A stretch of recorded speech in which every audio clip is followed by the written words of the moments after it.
329쪽에 가등기 보시는데요. 가등기는 우리 등기법에서 가장 중요한 등기입니다. 가장 중요한 등기. 그래서 많이 출제가 되면 민법 2문제, 등기법 2문제, 총 4문제나 출제가 될 수가 있고요. 가장 적게 나와도 민법 1문제, 등기법 1문제, 총 2문제가 출제가 될 수 있는 가장 시험과 관련해서 중요한 등기인데요.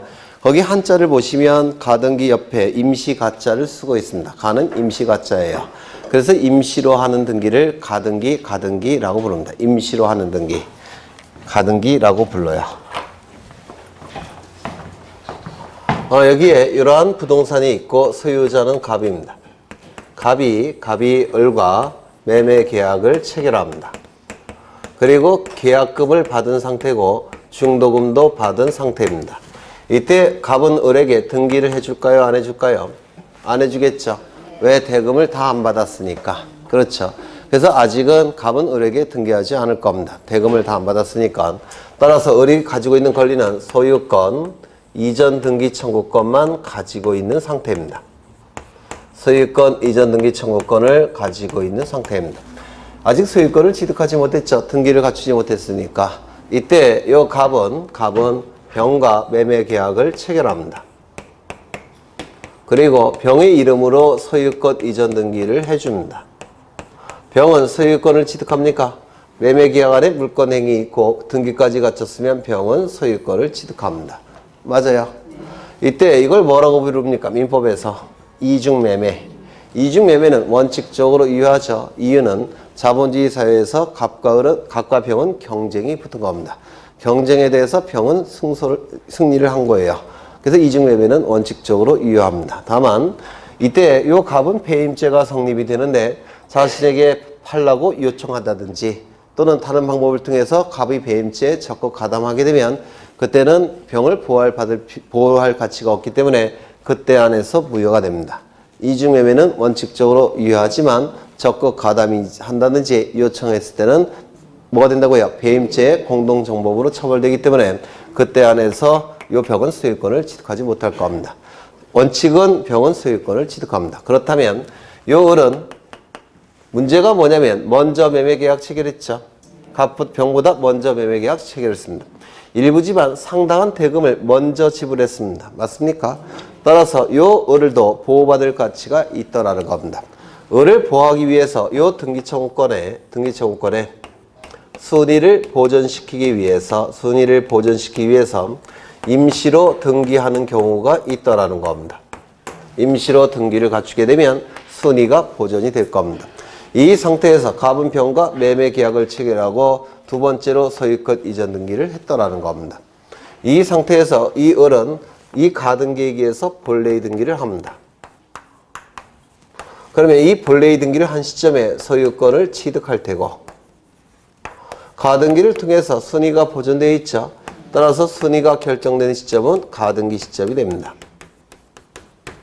그래서 이 가등기 권리는 이 을에게 보호할 가치가 있기 때문에 을을 보호하기 위해서 특별히 만든 제도입니다. 그래서 등기청구권의 순위를 보존하기 위해서 임시로 등기하고 그 이후에 병이 등기를 갖추게 되면 병은 소유권을 취득합니다. 다만 가등기에 의해서 본등기를 하게 되면 병이 또 소유권을 취득하게 돼요. 그러면 하나의 부동산에 대해서 소유권자 둘이 존재할 수 있습니까? 없겠죠. 누가 우선되는 겁니까? 네? 등기부에는 이렇게 등기가 돼요.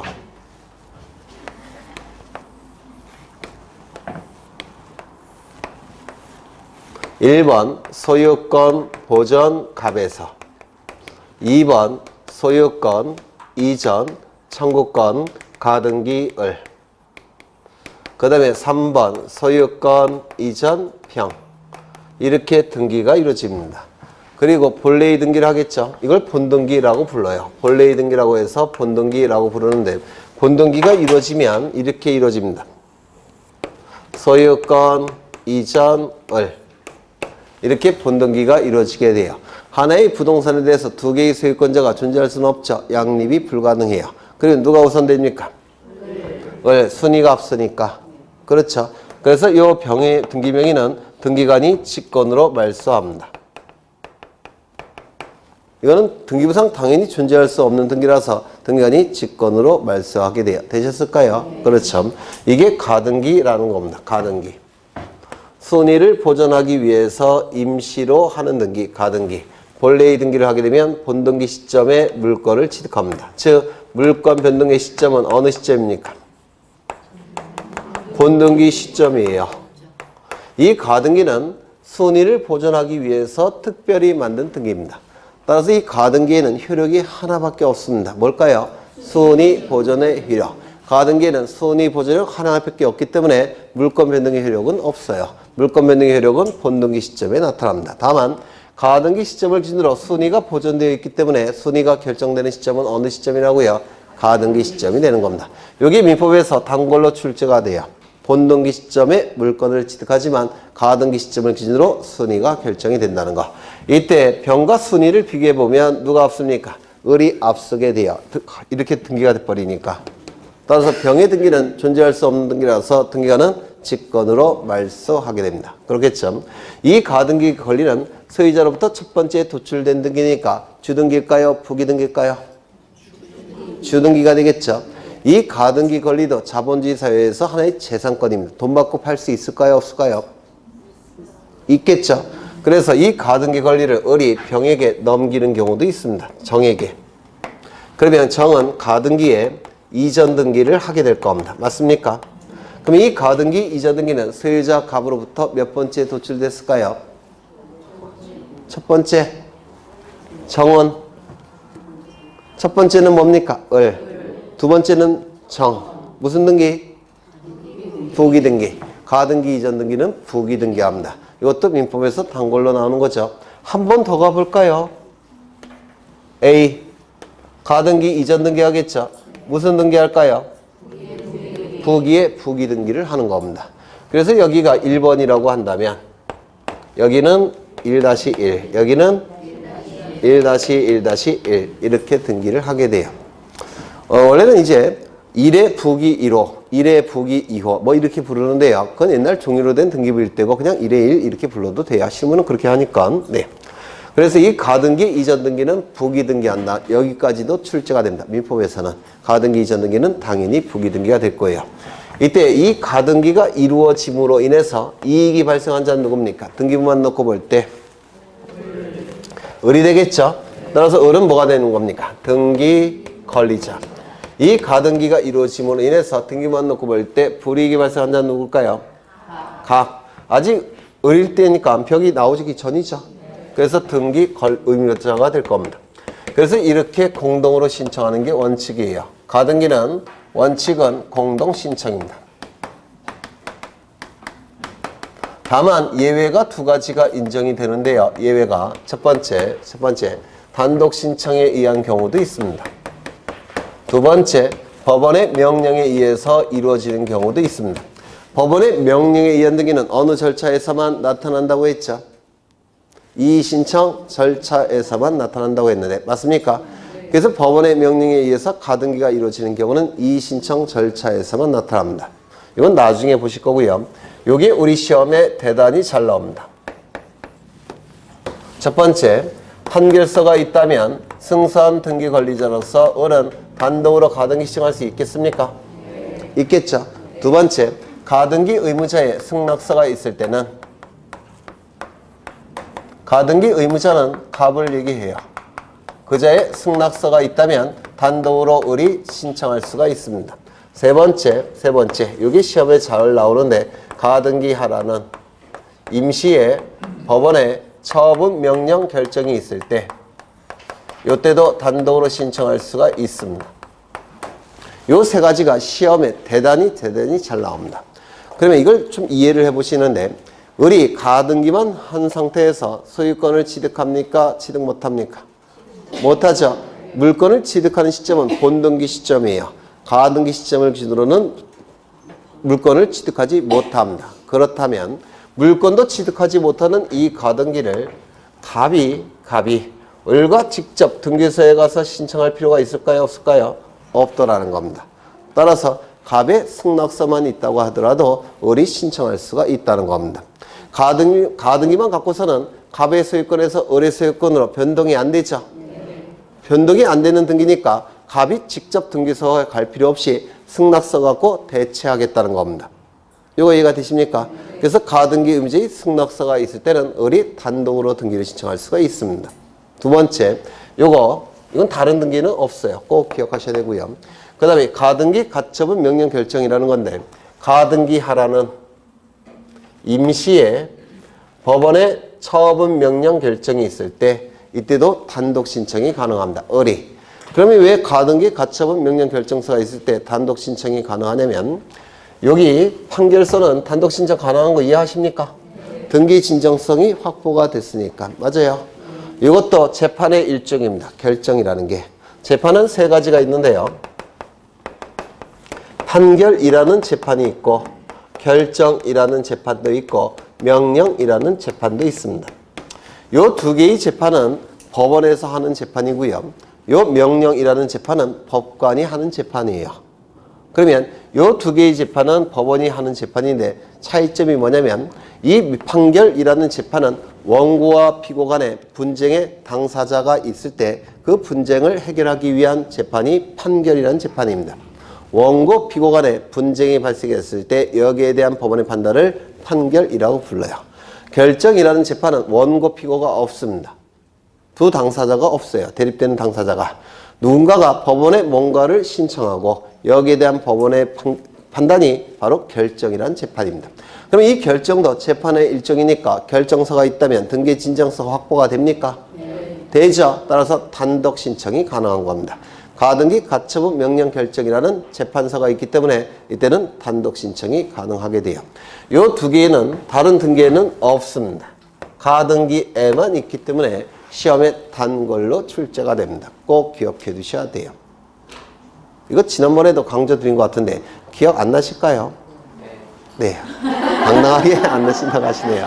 네. 두 번째. 이 가등기가 말소되는 경우도 있을 겁니다. 맞습니까? 이 가등기가 말소됨으로 인해서 등기부만 놓고 판단할 때 불이익이 발생한 자는 누굽니까? 을 등기 의무자. 불이익이 발생한 자는 을이 될 테죠. 이익이 발생한 자는 누구겠습니까? 갑 등기 권리자.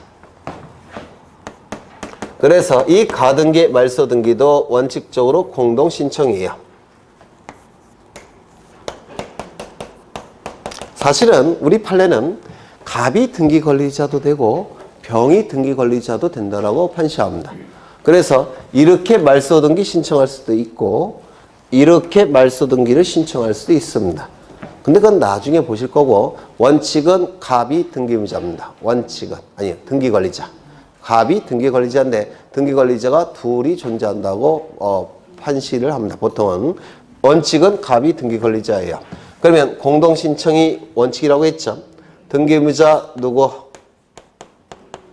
을. 등기 권리자 누구? 갑. 우리 판례는 병도 등기 권리자가 될 수 있다. 이렇게 판시를 해요.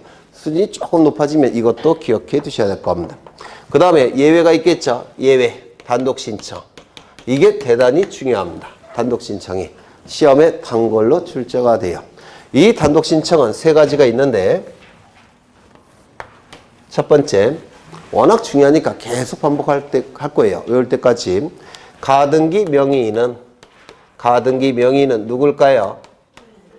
을이겠죠. 을은 자신의 가등기 권리를 포기할 수 있습니까? 포기할 수 있어요. 자본주의 사회에서 재산을 포기할 수는 있죠. 가등기 권리를 포기하고 단독으로 말소 신청할 수가 있습니다. 이때 을이 갑과 같이 갈 필요는 없다는 겁니다. 왜? 이 가등기 자체는 소유권이 아니죠. 따라서 굳이 갑과 가지 말고 혼자 가서 말소 신청할 수가 있다는 겁니다. 가등기 명의는 자신의 가등기 권리를 포기하고 단독으로 말소 신청할 수가 있습니다. 두 번째. 가등기 의무자도 단독으로 말소 신청할 수가 있습니다. 가등기 의무자는 누굴까요? 네? 갑 아닙니까? 가등기 의무자는 누구예요? 가등기가 이루어짐으로 인해서 불이익이 발생한 자 누굽니까? 여기 써놨잖아요. 요거 갑이죠. 갑은 단독으로 말소 신청할 수가 있습니다. 가등기 의무자 갑도 단독으로 말소 등기 신청할 수가 있습니다. 그런데 이때 을이 싫어할까요? 좋아할까요? 싫어하겠죠. 따라서 승낙서를 첨부해야 됩니다. 승낙서를 첨부해서 가등기 의무자는 단독으로 말소 신청할 수가 있습니다. 승낙서가 첨부된다면. 그 다음에 승낙서가 첨부가 되면 말소 등기의 진정성이 확보가 됐다고 평가하는 겁니다. 따라서 단독 신청이 가능해요. 세 번째, 등기상 이해 관계인도 가등기 말소 등기를 단독으로 신청할 수가 있습니다. 등기상 이해관계는 누굴까요? 병. 그러면 가등기권자인 을은 좋아할까요? 싫어할까요? 싫어하겠죠. 따라서 뭐가 필요할까요? 승낙서. 승낙서. 특이하죠. 갑도 말소 등기 신청할 수 있고 을도 말소 등기 신청할 수 있고 병도 말소 등기 신청할 수 있죠. 다른 등기에는 없습니다. 그래서 자꾸 출제합니다. 그래서 이런 것들은 민법에서 출제가 되는 것이고요. 우리 등기법에서는 이런 것들이 단골로 출제가 돼요. 꼭 기억해 두셔야 합니다. 꼭 암기 안 하셔도 이런 거 있었다 흔적만 있으시면 돼요. 나중에 계속 반복할 테니까. 되셨을까요? 그렇죠. 그리고 이제 이 가등기가 이루어지기 위한 요건을 보십니다.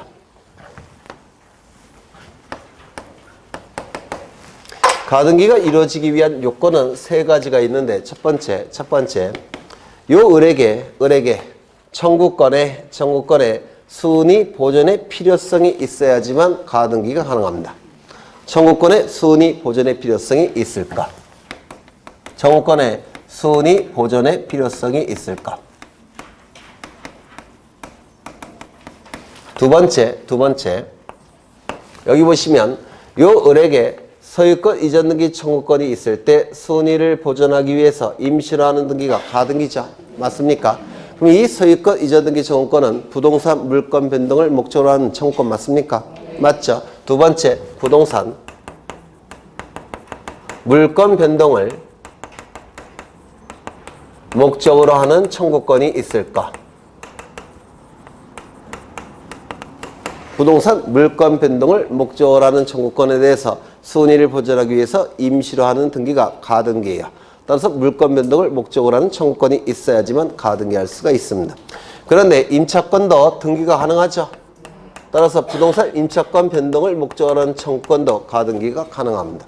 세 번째 가등기가 이루어진 다음에 나중에 무슨 등기할까요? 본래의 등기를 하겠죠. 따라서 본등기가 가능할 때만 가등기도 가능합니다. 본등기가 가능할 때만 가등기가 가능해요. 요 세 가지 요건이 충족이 됐을 때 가등기할 수가 있습니다. 이때 청구권의 순위 보존의 필요성은 우리 등기법에서 세 가지 인정을 해줍니다. 물권 변동의 본등기를 하기 전에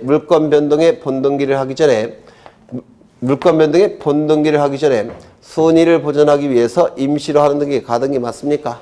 맞아요. 그러면 물권 변동의 본등기의 가능성이 있어야 되겠죠? 그렇죠. 그래서 여기에 권리의 설정, 이전, 변경, 소멸을 뭐라고 얘기합니까? 권리 변동이라고 얘기하죠. 그래서 권리의 설정, 이전, 변경, 소멸 맞나요? 네. 소멸의 청구권에 대해서만 물권 변동의 가능성이 인정이 되기 때문에 이 권리의 설정, 이전, 변경, 소멸의 청구권에 대해서만 보존의 필요성을 인정해 줍니다. 따라서 두 가지가 빠져 있죠. 뭐가 빠져 있습니까? 보존, 그 다음에 처분 제한. 우리 민법에서는 물권의 변동이라고 얘기하죠. 이 변동은 물권의 발생, 변경, 소멸을 얘기하죠. 맞습니까? 우리 등기법에서는 이것을 5가지로 구체화시킨다고 했죠. 등기법에서는 뭐로 구체화시킵니까? 보존, 설정, 이전, 변경, 소멸, 처분 제한 이렇게 구체화시킨다고 했죠. 이때 요 네 가지는 물권 변동에 해당이 되지만 요거는 물권 변동에 해당이 되지 않는다고 하지 않았습니까? 맞습니까? 근데 물권 변동의 본등기를 하기 이전에 순위를 보존하기 위해서 임시로 하는 등기가 가등기죠. 따라서 물권 변동의 청구권에 대해서만 가등기가 가능한 것이고 물권 변동의 청구권이 아닐 때는 가등기가 허용되지 않습니다. 순위 보존의 필요성이 인정되지 않으니까. 이거 이해가 되실까요? 그렇다면 보존 등기의 가등기, 처분 제한 등기의 가등기라는 게 존재할 수 있습니까? 없다 이렇게 얘기합니다.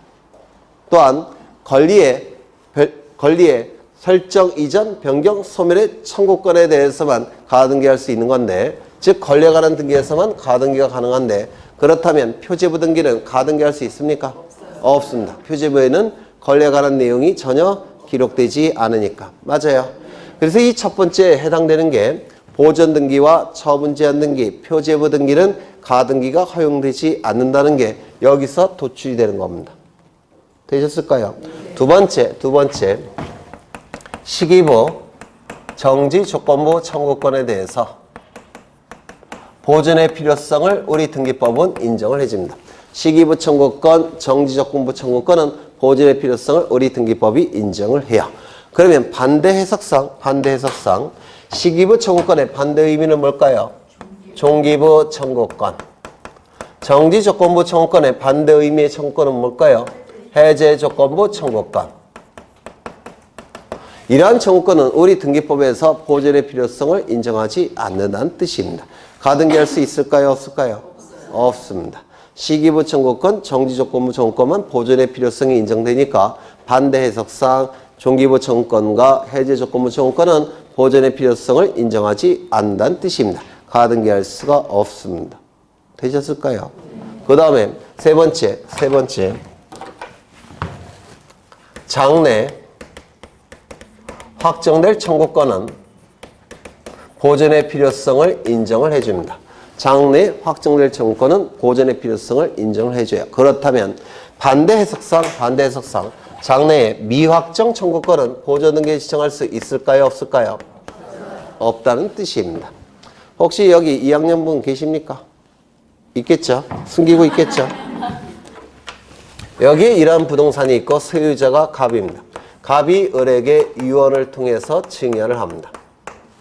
유언을 통해서 증여하는 경우가 있어요. 그러면 이 유언을 통한 증여는 어느 시점에 효력이 발생하냐면 유언자 사망 시점에 효력이 발생합니다. 나중에 민법에서 하실 거예요. 그러면 이 유증할 때 을에게 소유권 이전 등기 청구권은 발생합니까? 발생하지 않습니까? 안 해요. 언제 효력이 발생한다고요? 유언자 사망 시에. 그러면 을에게 발생하는 등기 청구권은 장래에 발생한 청구권 맞습니까? 네. 장래에 발생하는 청구권입니다. 그런데 여기에 확정이라는 문구가 들어가면 보존의 필요성이 인정되죠. 따라서 등기 청구권은 가등기할 수 있겠습니까?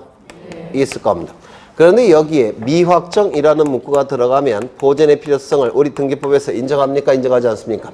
인정하지 않습니다. 따라서 가등기할 수 있을까요? 없을까요? 없을 겁니다. 이때 이 유증이라는 것은 유언을 통한 증여라고 했죠. 유언을 통한 증여인데 우리 민법에 의해서 이 유언은 유언자가 언제든지 어떠한 제한도 받지 않고 철회가 가능합니다. 그러면 갑이 유언자가 생존 중이라고 한다면 언제든지 철회가 가능하니까 이건 확정입니까? 미확정입니까? 미확정입니다. 생존 중에는 언제든지 철회가 가능하니까 이건 미확정이에요. 그러면 가등기할 수 있겠습니까? 없을 겁니다. 그런데 이 유언자가 사망했다라고 한다면 이때는 철회가 가능합니까? 불가능합니까? 철회가 불가능합니다. 확정입니까? 미확정입니까? 확정입니다. 그때는 가등기할 수 있다 이렇게 얘기를 합니다. 이런 것들을 보통은 외우시는데 외우시는 게 아니에요. 이해를 하시는 거지 민법 지식으로. 물론 이거 기억 안 나실 거예요. 이것도 한 5번 들으셔야지만 기억이 나실 겁니다. 그래서 장래 확정될 청구권만 가등기할 수 있습니다. 그렇다면 여기서 어떤 지문이 도출이 되냐면 이러한 문구가 도출이 돼요. 표제부 등기는 가등기할 수 없다는 거, 소유권 보존 등기도 가등기할 수 없다는 거, 그 다음에 처분 제한 등기도 가등기할 수 없다는 거 맞습니까? 두 번째, 종기부 청구권도 가등기할 수 없다는 거, 해제 조건부 청구권도 가등기할 수 없다는 거, 유증으로 인한 등기 청구권은 유증자 생존 중에는 가등기할 수 없다는 거, 이런 지문들이 전부 다 여기서 도출이 되는 겁니다. 올해 출제가 된 게 뭐가 있느냐면 갑과 을이 유증을 하는 것이 아니라 증여를 합니다. 증여. 이 유증은 단독행위지만 증여는 계약이에요. 계약은 당사자가 지켜야 되는 게 원칙입니다. 그러면 증여, 무슨 증여냐면 사인 증여라는 계약이 있습니다. 사망을 원인으로 해서 증여 효력이 발생하는 계약, 사인 증여. 이 사인 증여는 갑이 사망할 때 보통 계약의 효력이 발생합니다. 그러면 갑이 생전 중에 철회할 수 있느냐? 계약이기 때문에 철회가 불가능해요. 그러면 생전 중에도 철회가 불가능하니까 가등기할 수 있겠습니까? 네. 사인 증여로 인한 등기 청구권은 가등기할 수 있다. 이게 작년에 출제가 됐던 지문이야. 뭐 예측했던 지문이었습니다. 여하간 이런 걸 좀 기억해 두셔야 돼요. 암기량을 대폭 줄일 수가 있습니다. 그 다음에 요 두 번째, 부동산 물권 변동을 목적으로 하는 청구권을 한 단어로 뭐라고 부르냐면 채권적 청구권이라고 부릅니다. 채권적 청구권, 민법에서 하셨습니까? 네. 채권적 청구권의 반대 의미는 뭘까요?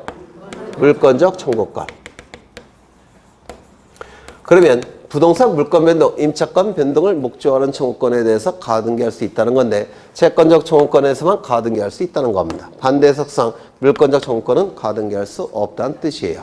이게. 근데 이해를 한번 해보시면 을이 물권을 취득하는 시점은 어느 시점입니까? 본등기 시점에 물권을 취득합니다. 맞습니까?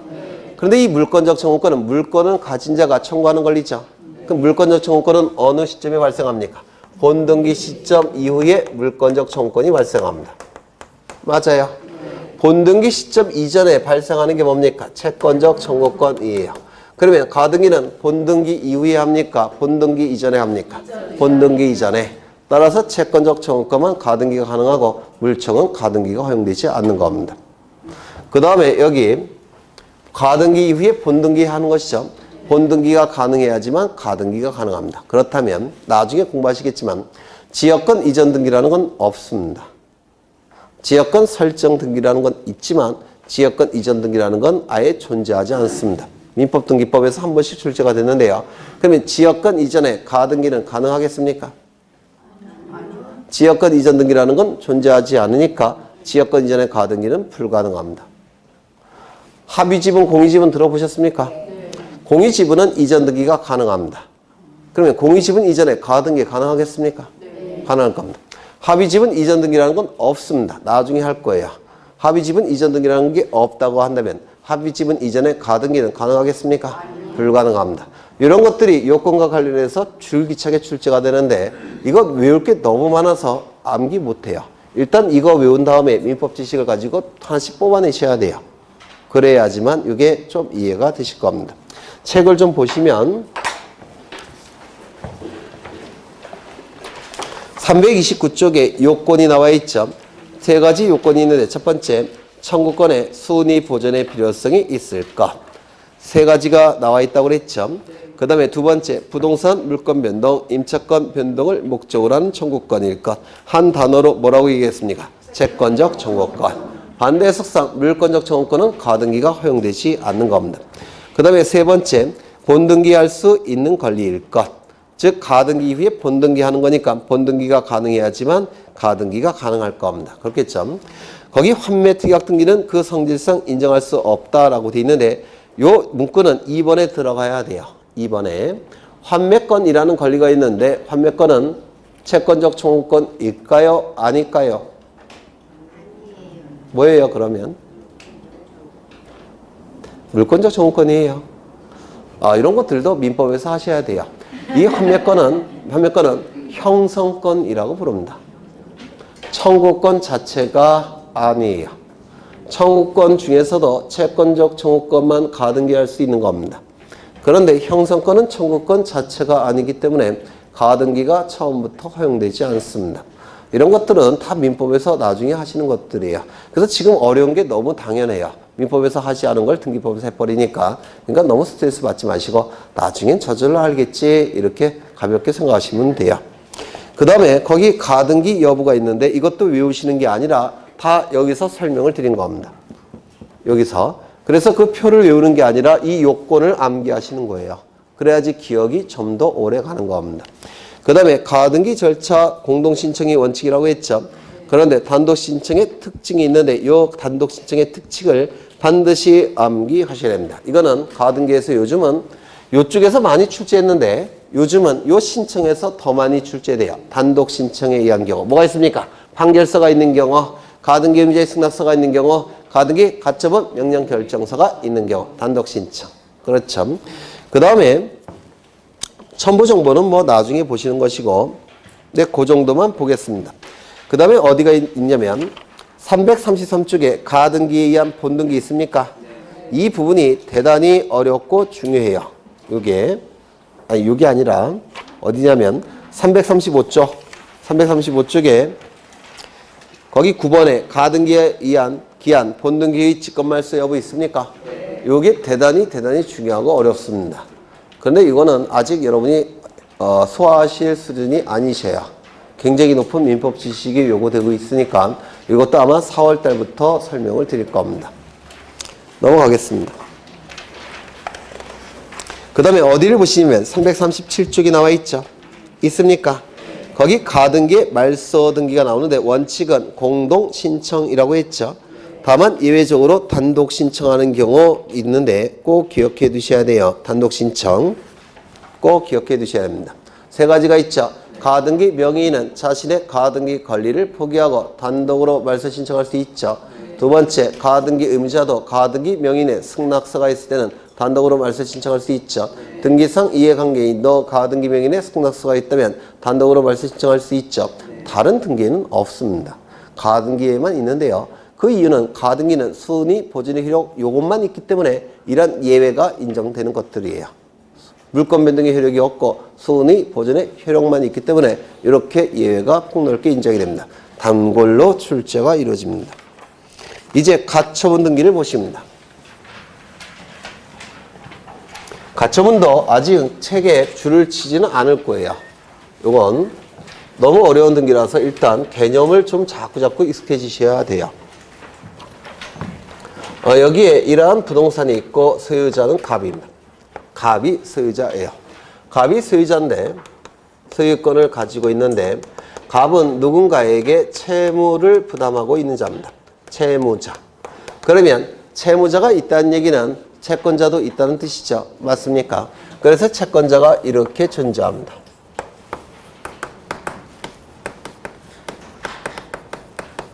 그러면 이 채무자는 자신의 채무를 이행기에 자발적으로 이행하는 게 원칙입니다. 맞습니까? 그런데 자신의 채무를 자발적으로 이행하지 않더라는 겁니다. 그러면 채권자 입장에서는 채무자가 자발적으로 채무를 이행하지 않게 되면 강제적으로 이행하도록 해야 되겠죠. 그 강제적으로 이행하는 방법이 강제 집행하는 겁니다. 채무자의 재산에 대해서 강제 집행을 하는 겁니다. 그런데 이 강제 집행을 하기 위해서는 강제 집행할 수 있는 권리의 원천이 필요합니다. 이를 집행권원이라고 불러요. 강제 집행할 수 있는 권리의 원천. 이게 필요합니다. 집행권원이라는 게 필요해요. 이 집행권원은 판결의 효력이 있는 서류들이 집행권원이 됩니다. 쉽게 얘기해서 판결서가 바로 집행권원이에요. 그러면 채무자의 재산에 대해서 강제 집행을 통해서 채권을 변제받기 위해서는 먼저 뭐가 만들어져야 됩니까? 집행권원, 판결서. 판결서가 있어야지만 됩니다. 그럼 판결서를 만들기 위해서 채권자는 법원에 소송을 제기할 겁니다. 법원에 소송을 제기할 거예요. 그러면 법원에서는 소송을 진행하겠죠. 근데 이 소송이라는 것은 소가 제기된 시점부터 판결이 확정이 되기까지는 긴 시간이 걸립니다. 짧으면 6개월이면 끝나겠지만 길면 15년까지도 가능합니다. 일본과 우리나라에서 최장 기간은 15년짜리가 있어요. 이게 대법원 올라갔다가 파기환송돼서 고등법원 내려갔다가 다시 대법원 올라갔다가 파기환송돼서 다시 고등법원 내려왔다가 이게 무한 반복합니다. 그래서 변호사 놈들이 돈을 많이 벌어요. 그게 변호사는요 신급별로 그 수임료를 따로 받아요. 1심 따로, 2심 따로, 3심 따로. 왜 그렇게 됐을까요? 법관들이 나중에 변호사 할 거니까. 아닌가? 여간 제가 변호사가 아니니까 변호사는 적이에요. 소가 제기된 시점부터 판결이 확정이 되기까지는 긴 시간이 걸립니다. 그렇다면 중간에 채무자가 소송이 제기되면 강제집행 들어갈 수가 있으니까 요 소유권을 다른 지역에 후딱 팔 가능성이 있습니까? 있겠죠. 그래서 채무자가 소유 부동산을 다른 자에게 팔 가능성이 있다라는 겁니다. 그러면 이 시점부터 이제 누가 소유자가 됩니까? 다른 사람이 소유권자가 되겠죠. 맞아요. 그러면 이때 A가 승소 판결을 받았다고 해서 강제집행 들어갈 수 있습니까? 없습니다. 갑이 재산을 다른 자에게 처분하게 되면 이 처분 시점부터 소유권이 다른 자에게 넘어갑니다. 따라서 판결이 확정이 됐다고 해서 더 이상 채무자의 재산이 아니기 때문에 강제집행 들어갈 수가 없습니다. 맞습니까? 그렇다면 채권자는 소송을 제기할 때 처분을 못하도록 해야 될 겁니다. 판결이 확정이 될 때까지 처분을 못하도록 해야 될 겁니다. 맞습니까? 처분을 못하도록 한다는 것은 채무자가 그 소유 재산을 계속적으로 가지고 있도록 해야 된다는 겁니다. 이걸 법률용어로 보존시킨다 이런 용어를 씁니다. 보존시킨다. 가지고 있도록 하겠다라는 뜻이에요. 이 보존시키는 소송이 있을 텐데 이 보존소송은 두 가지가 있습니다. 가압류 신청. 두 번째, 처분금지 가처분 신청. 이 두 가지 신청을 보존소송이라고 불러요. 채무자가 그 재산을 계속 보존하도록 하는 소송, 가지고 있도록 하는 소송, 보존소송이라고 부르고요. 이 판결서를 만드는 이 소송을 뭐라고 부르냐면 본래의 안건인 소송이라고 해서 본안소송이라고 부릅니다. 그래서 판결서를 만드는 소송을 뭐라고 부른다고요? 본안소송. 그리고 채무자가 그 재산을 다른 자에게 처분하지 못하도록 하는 소송을 뭐라고 부른다고요? 보존소송. 보존소송은 두 가지가 있다고 했죠. 가압류 신청, 처분금지, 가처분 신청. 그러면 어느 경우에 가압류 신청하고 어느 경우에 처분금지, 가처분 신청하냐면 요 채권자가 가진 요 채권이 금전 채권일 때 그때는 가압류 신청을 보존소송으로 제기하는 겁니다. 그러면 금전 이외의 채권일 때는 처분금지, 가처분을 보존소송으로 신청하는 겁니다. 이렇게 차이가 나요. 이거 우리 시험에 한 번 나온 적이 있습니다. 채권자가 가진 채권이 금전 채권일 때는 보존소송으로 가압류 신청. 채권자가 가진 채권이 금전 이외의 채권일 때는 보존소송으로 처분금지, 가처분 신청. 처분금지, 가처분 신청은 너무 길죠. 여기서부터 여기까지 보통 생략합니다. 가처분 신청 이렇게 얘기를 해요. 이 가처분 신청은 채무자가 처분하는 것을 금지시키는 임시의 법원의 처분이라는 뜻이에요. 이걸 줄여서 가처분 이렇게 얘기를 하게 됩니다. 그럼 강제 집행하는 방법도 달라요. 금전 채권자는 가압류 채권자라고 부르는데 가압류 채권자는 강제 집행하는 방법이 경매 절차로 넘기는 겁니다. 강제 경매 절차로 넘겨요. 그러면 경락대금이 나오겠죠. 그 경락대금으로부터 이제 변제를 받아서 강제 집행하는 겁니다. 그런데 처분금지, 가처분 채권자의 경우에는 금전 이외의 채권자죠. 경매 절차로 넘겼다고 해서 의미가 있습니까? 없어요. 돈으로 받는 자가 아니니까. 맞습니까? 그래서 이 가처분 채권자는 금전 이외의 채권자이기 때문에 강제 집행의 방법은 경매 절차로 넘기는 게 아닙니다. 뺏어가는 겁니다. 소유권을, 권리를 뺏어가는 겁니다. 뺏어가는 방법으로 강제 집행하는 거예요. 이 차이점 느끼십니까? 네. 그 말이 그 말 같죠? 똑같은 말을 쓰는 것 같죠? 그게 정상이세요. 처음 듣는 거니까. 여하간 두 개의 보존소송이 있고 그 차이점은 금전 채권이냐 아니냐 거기에 의해서 결정이 되는 겁니다. 됐습니까? 그러면 이때 이 보존소송이라는 것은 다른 자에게 처분하기 전에 후딱 결정이 나와야 되겠죠? 긴급성을 요합니다. 다른 자에게 처분하기 전에 후딱 결정이 돼야 되니까 긴급성을 요해요. 따라서 이 보존소송은 보통 신청한 날로부터 3일 이내에 보통 결정이 나요. 아무리 길어도 일주일이 지나지 않습니다. 금방 결정이 나옵니다. 결정이 됐으면 가압류 결정, 처분금지, 가처분이 결정이 됐으면 이걸 공시해야 됩니다. 공시해야 되는데 등기소에 가서 법원에서 등기소에 가압류 등기, 가처분 등기를 요구합니다. 이거는 명령에 의한 등기일까요? 촉탁에 의한 등기일까요? 촉탁입니다. 명령에 의한 등기는 이의신청 절차에서만 나타난다고 했죠. 이의신청 절차에서만 법원과 등기소는 상하관계예요. 이의신청 절차를 제외한 모든 절차에서는 전부 다 대등한 국가기관입니다.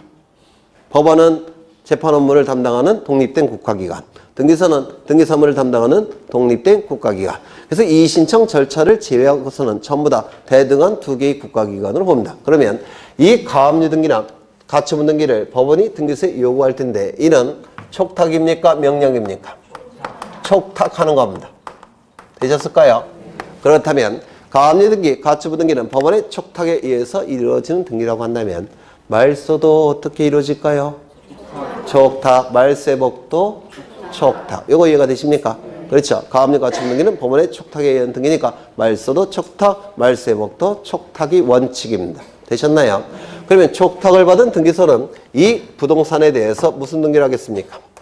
가압류 등기나 네? 처분금지 가처분 등기를 할 겁니다. 누구의 이름으로? 채권자 이름으로. 되셨나요? 가압류 가처분 등기가 실행이 될 겁니다. 그러면 이 가압류 등기나 가처분 등기가 이루어졌다고 해서 이 갑이 이 부동산을 다른 자에게 처분하는 것이 금지될까요? 금지되지 않을까요? 네? 금지되지 않습니다. 여기 처분 금지 가처분, 금지라는 용어는 쓰여져 있지만 금지의 의미는 없습니다. 이유는요, 여기 소송을 제기한 A가 100% 승소 판결을 받는다는 보장은 없습니다. A가 패소 판결을 받을 수도 있어요. 소송에서는. 그러면 금지된 상태에서 채권자가 패소 판결을 받게 되면 이 채무자 갑에게 너무 큰 손실이 발생합니다. 따라서 100% 승소 판결을 받을 가능성은 없기 때문에 금지라는 용어는 쓰고 있지만 금지의 의미는 없습니다. 그렇다면 이 가압류 등기, 가처분 등기가 이루어진 다음에 이 채무자 갑은 소유부동산을 을에게 처분할 수 있습니까? 없습니까? 있습니다. 등기가 가능합니다. 요즘 각광받고 있는 지문이에요. 요즘 가압류 등기, 가처분 등기가 실행이 됐다고 해서 처분을 금지하는 효력은 없기 때문에 처분할 수 있다라고 얘기합니다. 그러면 이 을은 소유권을 취득합니다. 되셨을까요? 소유권을 취득하게 됩니다. 그러면 이 시점부터 누가 소유자입니까? 을이 소유자가 될 겁니다. 맞아요. 그리고 본안소송은 계속 진행이 될 테고 이때 A가 승소 판결을 받았다는 겁니다. 그러면 채권자 A는 승소 판결서를 가지고 강제 집행 들어갈 겁니다. 맞아요. 네. 강제 집행 들어갈 겁니다. 이때 요 을은 자신의 소유권 취득을 가지고 승소 판결을 받은 채권자에게 자신의 소유권 취득을 대항할 수 있느냐? 없습니다. 결국은 뺏겨요. 결국은 뺏겨도 되는 게 상관이 없는 게 가압류 등기나 가처분 등기를 통해서 조만간 뺏길 수도 있다는 것을 경고했죠. 따라서 뺏깁니다. A가 승소 판결을 받는다면. 그런데 문제는 돈을 받아쳐드신 갑에게는 자신의 권리 취득을 가지고 대항할 수가 있습니다. 이렇게. 대항과 똑같은 말이 뭡니까? 주장 똑같은 말이에요. 주장할 수 있고 주장할 수 없고 주장할 수 있다는 겁니다. 이걸 뭐라고 부르냐면 이 가압류 가처분 등기는 상대에 따라서 효력이 달라지죠. 따라서 이걸 뭐라고 부르냐면 상대적 효력이라고 불러요. 가압류 가처분 등기는 상대적 효력만 있다 이렇게 합니다. 이게 대법원 판례예요. 우리 시험에도 한 번 나온 적이 있습니다. 되셨을까요? 네. 이게 이제 가압류와 가처분의 차이점인데 주로 가처분 등기가 출제가 됩니다. 가압류는 이게 한번 출제가 된 적이 있어요. 금전채권. 되셨나요? 그러면 이제 하나 더 보겠습니다. 가처분 등기를 보겠습니다. 여기에 이러한 부동산이 있고 소유자는 갑입니다.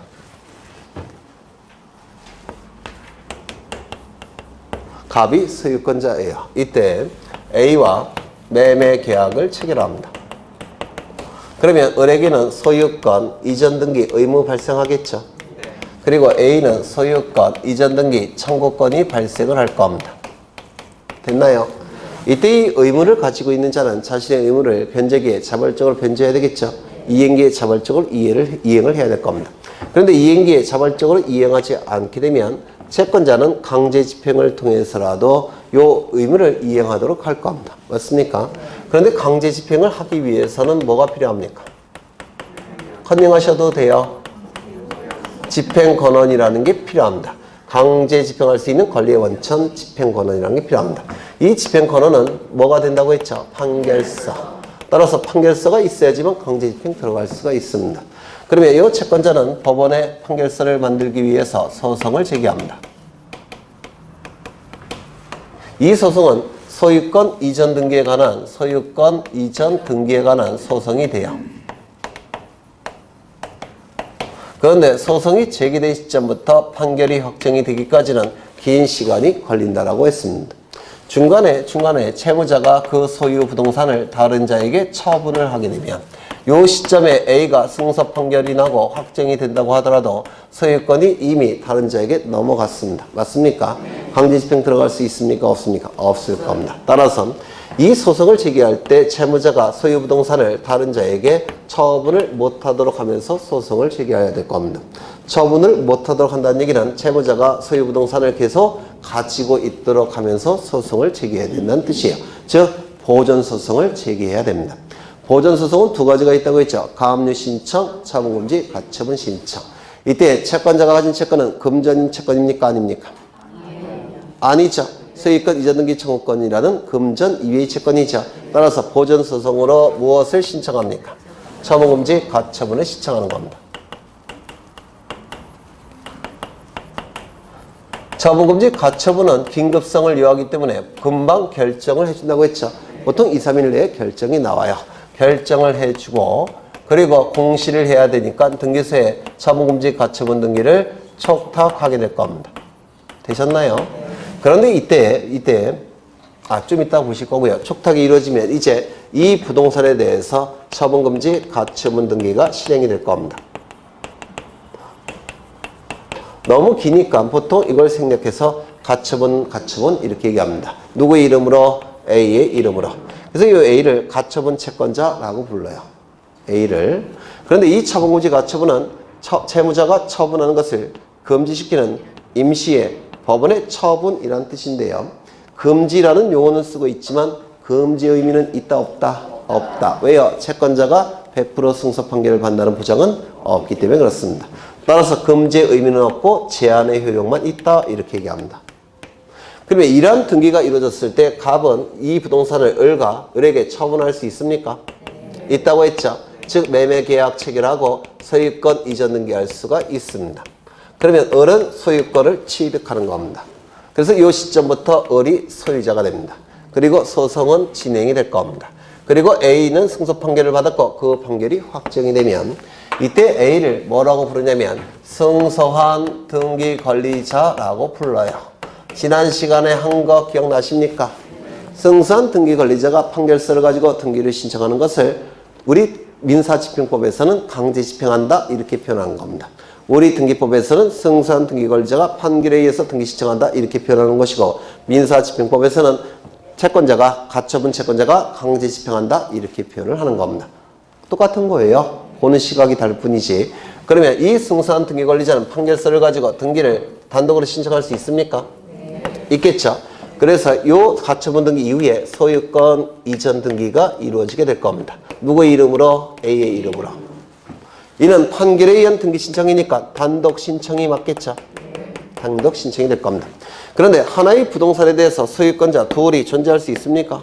없죠. 양립이 불가능해요. 따라서 A명의 등기가 이루어지기 위해서는 이 등기는 어떻게 돼야 될까요? 말소가 돼야 됩니다.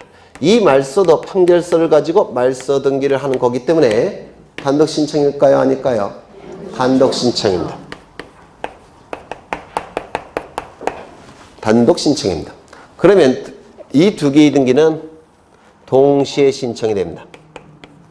동시 신청이 되면 등기관은 이 등기를 먼저 합니다. 말소 등기를 먼저 해요. 그 다음에 이 등기를 두 번째 합니다. 소유권 이전 등기를 두 번째 해요. 그러면 가처분 채권자 이름에서 소유권자 이름으로 바뀌죠. 그럼 가처분 등기는 더 이상 필요합니까? 필요 없습니까? 필요가 없다는 것을 등기관이 직관적으로 알게 됩니다. 따라서 이 등기는 등기관이 직권으로 말소합니다. 원래 가처분 등기는 법원의 촉탁에 의한 등기니까 말소도 촉탁으로 말소한다고 했죠. 그런데 이거는 직권으로 말소되기 때문에 시험에 잘 나와요. 무슨 말인지 아시겠습니까? 예외적인 직권 말소라서 시험에 잘 나오는 겁니다. 이렇게 이제 A가 강제 집행하는 겁니다. 자신의 이름으로 뺏어가는 겁니다. 그러면 이렇게 진행이 될 때, 요 A는 제때의 소유권을 취득하지 못했죠. 그럼 제때의 소유권을 취득하지 못하고 나중에 취득한 거죠. 강제 집행을 통해서. 그렇다면 그 손해에 대해서 요 A는 요 갑에 대해서 손해배상을 청구할 수도 있어요. 또한 얘가 공모했다면 얘에게도 손해배상 청구할 수가 있습니다. 그럴 가능성이 있겠죠. 그러면 어차피 요 갑의 입장에서는 A 승소 판결이 나왔기 때문에 소유권은 뺏기게 돼 있죠. 그리고 추가로 손해도 배상해 준다면 손실이 너무 크죠. 따라서 판결서가 나온 다음에 요 갑이 자발적으로 등기 신청해 주는 경우도 있어요. 손해배상을 줄이기 위해서. 그거 이해가 되실까요? 거짓말들 많이 하고 계신데 이해 안 되는 게 정상이셔요. 너무 어려운 등기라서. 그래서 그냥 들은 척만 하시면 돼요. 계속 반복이 되면서 이해가 되는 겁니다. 한 9월달쯤 가면 그만하라고 그럴 거예요. 네. 즉 공동신청도 가능하다는 겁니다. 공동신청도. 자발적으로 등기해 주는 경우도 있으나 손해 금액을 줄이기 위해서. 그래서 요 그림이 지금 2개를 그렸죠. 2개만 더 그려지면 가처분 등기 끝나는 겁니다. 거기서 다 나와요. 가장 어려운 등기가. 그래서 이 정도만 이 정도만 보겠습니다. 네. 그래서 가처분 등기는 이런 그림 저는 2개를 그렸는데요. 4개 정도 그리면 책에 있는 모든 문제가 다 풀려요. 너무 걱정 안 하셔도 돼요. 넘어가겠습니다. 그 다음에 341쪽에 간공서가 촉탁하는 등기가 있는데요. 이건 아직은 어려우실 거예요. 이것도 할 겁니다. 나중에 다 할 거예요. 넘어가겠습니다. 간공서 촉탁에 의한 등기 중에서 하나만 보죠. 342쪽을 보시면 이게 재작년에 틀리는 문제로 나왔습니다. 맞히신 분이 없으셨어요. 342쪽에 5번을 보시면 간공서가 촉탁한다는 얘기는 등기 진정성이 확보가 됐기 때문에 단독 촉탁이 원칙이라고 했는데 기억나십니까? 나시죠? 거기 5번을 보시면 국가 또는 지방자치단체가 등기 관리자인 경우 간공서가 등기 관리자라는 겁니다. 그때 간공서는 등기 의무자의 승낙을 받아서 지체 없이 등기소에 촉탁한다 이렇게 돼 있죠. 간공서가 등기를 촉탁할 때 단독 촉탁인데 무대뽀로 단독 촉탁하는 건 아니고요. 간공서가 등기 관리자일 때는 등기 의무자의 승낙을 받아서 단독 촉탁하는 겁니다. 승낙을 받아서. 그 다음에 2번을 보시면 국가 또는 지방자치단체가 등기 의무자인 경우, 즉 간공서가 등기 의무자라는 겁니다. 그러면 이 등기 의무자인 간공서가 무대뽀로 단독 촉탁하는 거냐? 그건 아니고요. 등기 관리자의 청구에 따라 단독 촉탁하는 겁니다. 등기 관리자의 청구에 따라 단독 촉탁하게 돼요. 여튼 단독 촉탁은 맞습니다. 그런데 등기 의무자, 등기 관리자에 따라서 청구, 승낙 이게 달라져요. 이게 출제가 2년 전에 됐습니다. 다 틀리셨어요. 그때도. 아무도 예상을 못했으니까. 네, 그 정도 보시고요. 넘어가겠습니다. 이제 이의신청을 볼 건데 이의신청 12월 달에 했나요? 안 했나요? 했죠? 네, 또 한 건 좀 그렇죠. 네, 또 하는 건 좀 그렇습니다. 그래서 4월 달에 다시 한번 상세하게 할 겁니다. 이게 반복이 되면서 계속 쉬워지는 거예요. 계속. 물론 이제 아주 어려운 부분은 조금 남겨놨어요. 가처분 등기도 어려운 거 좀 남겨놓고 가등기도 어려운 거 조금 남겨놓고 신탁 등기는 좀 많이 남겨놓고 네, 그래서 어려운 거 조금씩 다 남겨져 있는데요. 이런 건 다 반복하면서 추가로 설명이 될 겁니다. 오늘이 불토인데 이의신청 해야 되나요? 안 해도 되죠? 네. 이의신청을 12월 달에 한 80%는 했어요. 20%를 추가해야 되는 건데 그건 4월 달에 하면 돼요. 이런 거 안 틀립니다. 틀릴 가능성 없어요. 학원만 나오시면 계속 반복이 될 테니까 너무 걱정 안 하셔도 돼요. 오늘은 여기까지 보겠습니다. 다음 주에 뵙고요. 수고하셨습니다.